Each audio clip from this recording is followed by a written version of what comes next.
Assalamualaikum warahmatullahi wabarakatuh. Pertemuan kali ini mata pelajaran kita simulasi dan komunikasi digital atau yang biasa disingkat dengan Siskomdik. Pelajaran hari ini kita pertemuan ke-1. Perkenalkan, nama saya Irwan, Sarjana Ilmu Pendidikan, jadi SPD.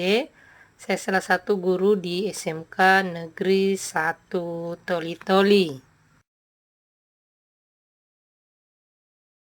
Bab 1, logika dan algoritma dalam komputer serta penerapannya.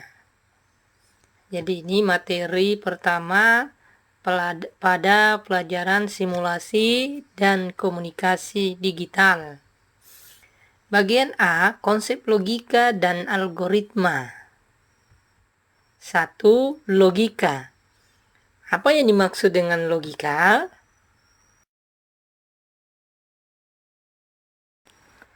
Logika adalah sebuah cabang ilmu dari filsafat yang merupakan induk dari semua ilmu pengetahuan, seperti matematika, fisika, kimia, dan ekonomi. Logika berasal dari kata Yunani kuno, atau biasa disebut dengan logos, yang berarti pertimbangan akal pikiran yang dijelaskan lewat kata dan dinyatakan dalam bahasa. Jadi logos ini atau logika ini dia pertimbangan akal pikiran. Dia masuk akal tidak? Kemudian ketika dia pertimbangan akal pikiran, dia dijelaskan lewat kata.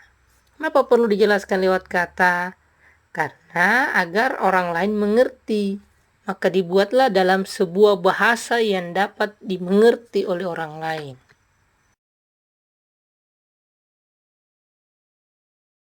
Menurut Aristoteles, secara penalaran logika dibagi menjadi dua, yaitu logika deduktif dan logika induktif. Logika deduktif, cara berpikir proses penalaran untuk menarik kesimpulan berupa prinsip atau sikap yang berlaku khusus berdasarkan atas fakta-fakta yang bersifat umum. Dengan kata lain, memaparkan hal umum di awal, kemudian mengakhirinya dengan hal khusus. Jadi dari fakta umum, kemudian hal khusus. Contoh, hal umum. Semua siswa SMK harus berseragam rapi dan bersih. Itu hal umumnya. Hal khusus, Reno adalah siswa SMK. Kesimpulannya, Reno berseragam rapi dan bersih. Yang kedua,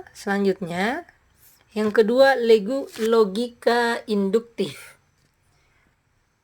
Cara berpikir proses penalaran untuk menarik kesimpulan berupa prinsip atau sikap yang berlaku umum berdasarkan atas fakta-fakta yang bersifat khusus.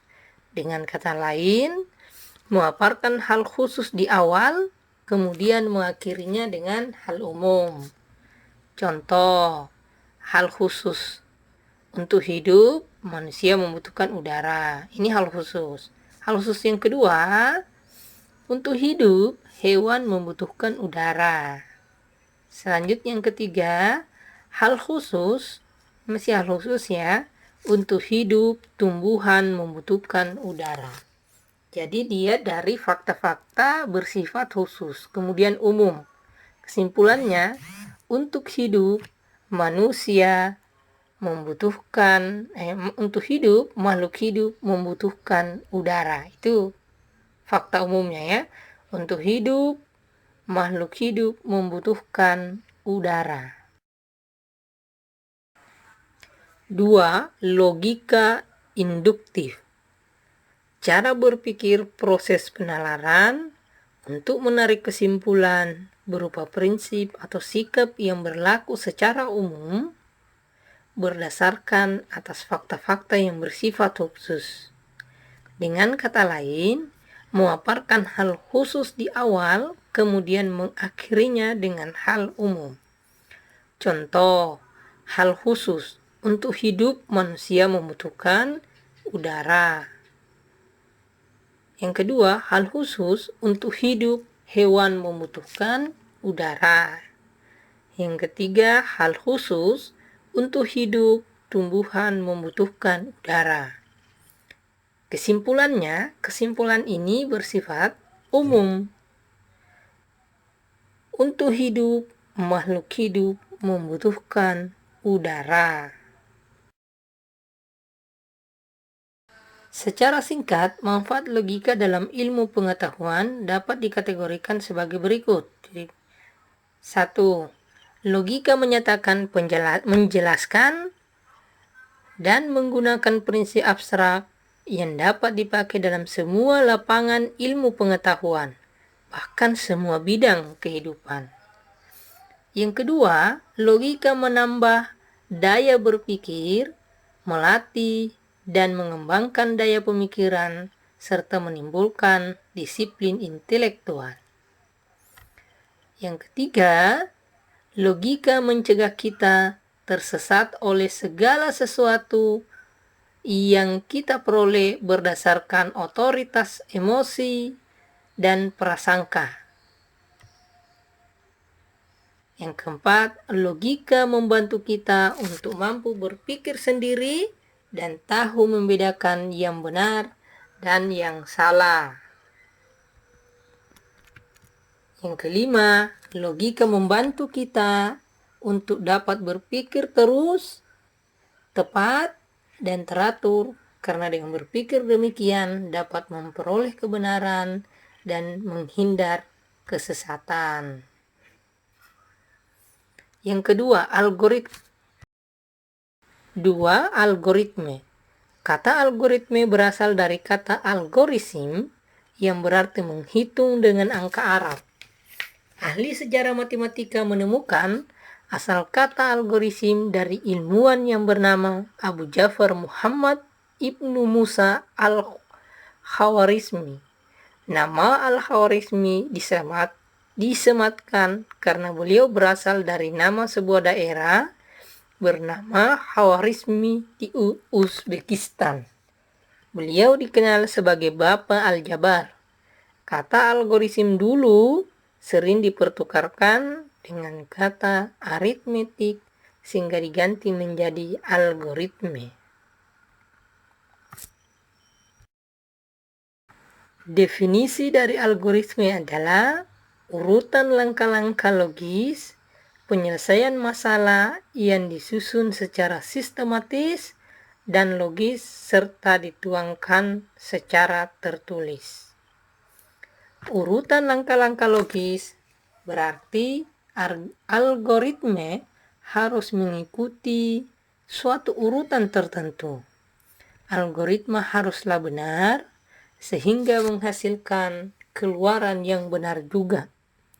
Jika algoritma menghasilkan keluaran yang salah, maka bukanlah suatu algoritma yang baik.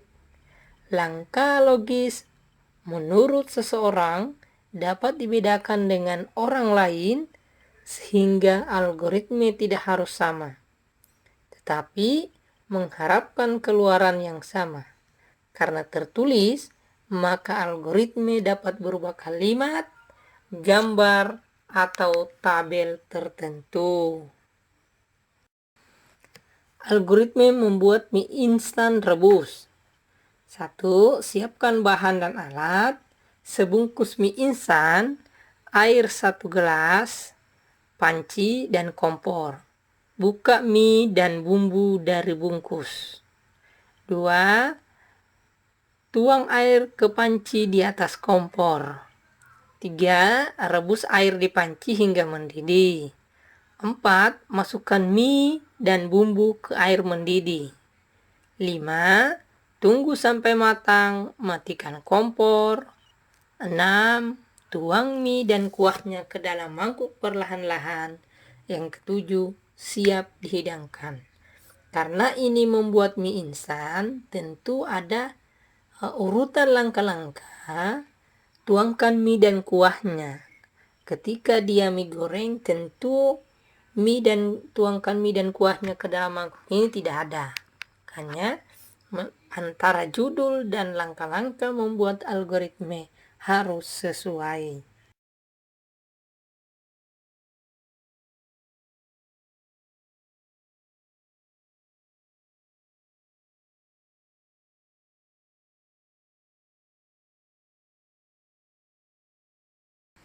Selanjutnya, ini adalah praktek pertama, yaitu buatlah algoritma mempersiapkan ujian akhir semester. Jadi, buat urutan langkah-langkah logis, hal-hal apa yang perlu dipersiapkan untuk ujian akhir semester. Jadi 1, 2, 3, 4 berurutan hal-hal yang perlu dipersiapkan. Selamat. Kemudian selamat mencoba. Kemudian selanjutnya tugasnya nanti dikirim melalui Classroom. Terima kasih. Billahi taufiq wal hidayah. Wassalamualaikum warahmatullahi wabarakatuh.